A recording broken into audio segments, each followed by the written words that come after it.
what we've done so far is we've taken this concrete floor with lots of sealer, and we've taken the sealer off. We've gone ahead and processed the floor with our coarse grit diamonds. After we accomplished the removal of the excess material on top of the concrete, we're starting our refining process. What we do in a refining process is we will take the coarse floor and we will tend to smooth it out. We do that by successive grit sizes, going from most coarse to least coarse. Right now we're about halfway through the grinding process. We're on our final metal bond step, which is the last coarse step, if you will, or the least coarse step, excuse me. When you go through this process, it's important to let the machines and the diamonds work on the floor. If you try to go too fast, you're going to have scratching on the floor.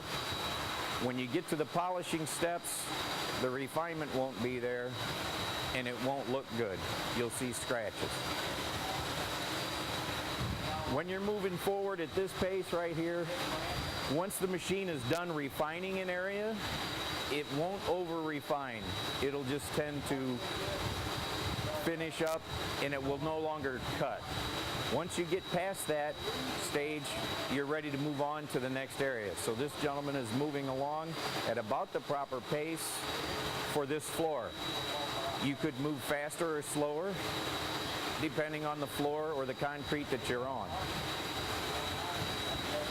Once we get finished with the metal bond steps, which this is the last one, we'll change diamonds and we'll go with what we call a calibra or a ceramic bond, and that will be our first honing step. We're going from a grind to a hone to a polish. So when we get into the honing steps, again, there will be a certain pace that you have to go on a particular floor. If you don't exceed that pace, the floor will come out very good with one cut. If you exceed the pace, then you will have to go back and recut until you refine the floor to the grit that you're looking at. Once we get done with the honing process, we'll go on to what we call the polishing process. With the polishing process, that begins with resin bond pads. With a resin bond pad, what that will do is it uses resin to hold the diamonds. You usually go back in grit because less of that diamond is exposed to do the work before it falls out. Once he gets into the resins, the pace on the floor goes much quicker, and he'll be moving probably 2 to 3 times faster than what he's going now. And each grit you go in succession after that gets faster and faster. So for as slow as this seems, the next grit's going to be a little faster. The grit after that will be a little faster, and etc. There are chemical applications that we're going to do in between some of those steps I described.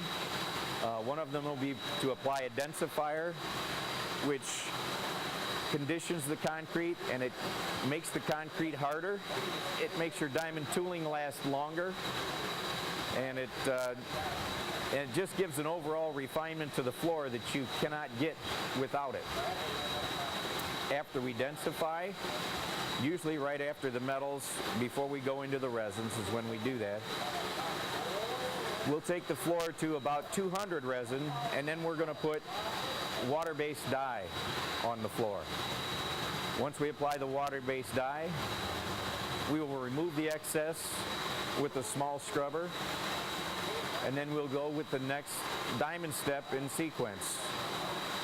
If we decide that we would like to make that floor darker, then we will apply the water-based dye again, and again we'll run the scrubber,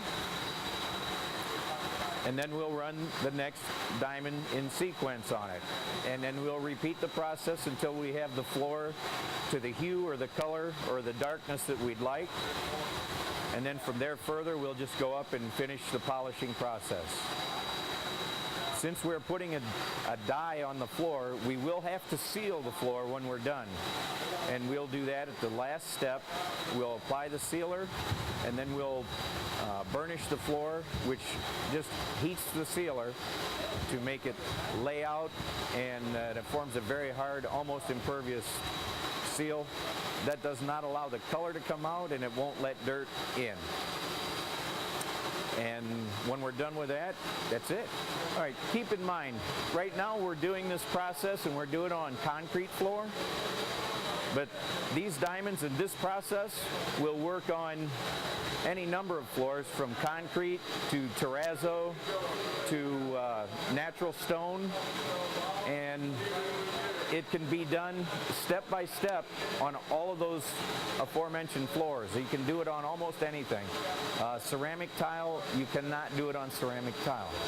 But any other floor with a natural stone or a concrete finish, you can do it on. And just remember, if you want to attempt to do this yourself, you can. At Busy Lad, they rent the equipment, and the diamonds are available for any of the aforementioned surfaces. If you choose to have a contractor do it for you, just contact somebody here at Busy Lad, and they'll be glad to let you be in touch with somebody that'll do it for you.